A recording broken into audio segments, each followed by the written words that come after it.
खातिर होता है। हाँ जी, अकेले अकेले सही बात है। ठीक ना? तो चल चल चल कि रात भर जागी जागी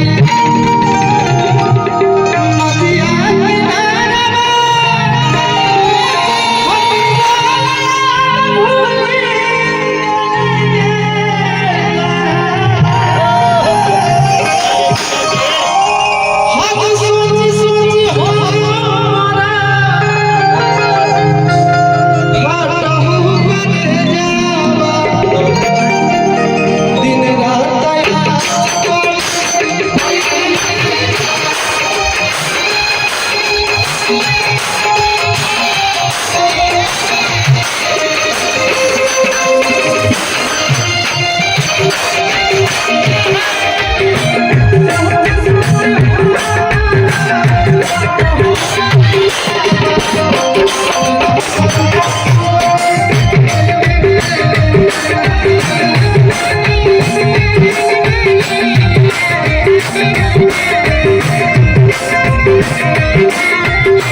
कभी कभी हम भी गाते हैं। हाँ जी कि अगर जैसे छोड़े सब छोड़ी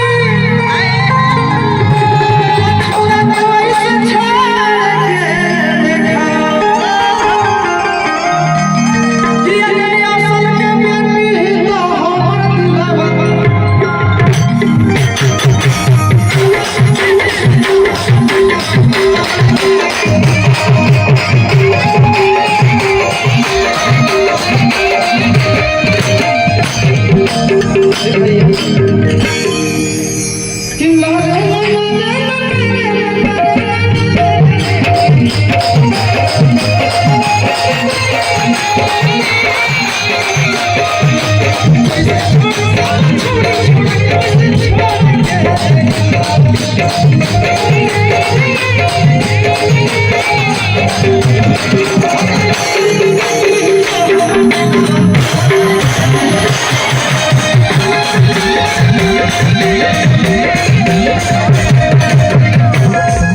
आप कुछ कहना चाहते हैं?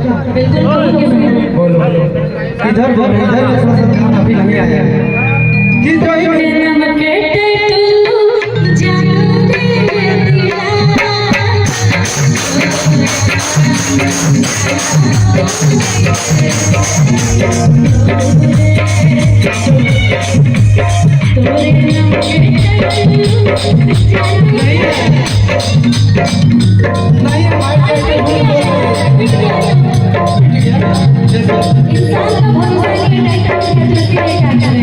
अच्छा सब काम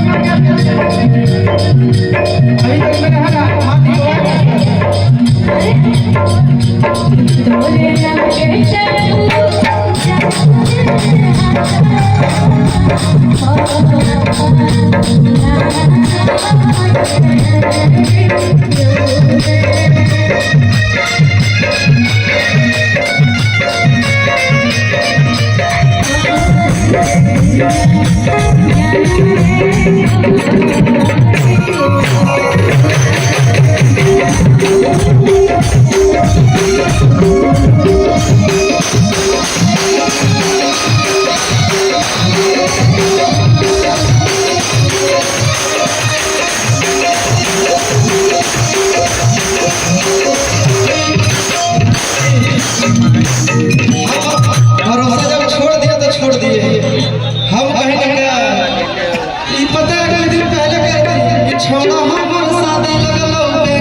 सुनो, विश्वास अगर ये होता ना तो आज जितना 60 सुना जाता है उतना नहीं सुना जाता, क्योंकि सबको प्यार मिल ही जाता।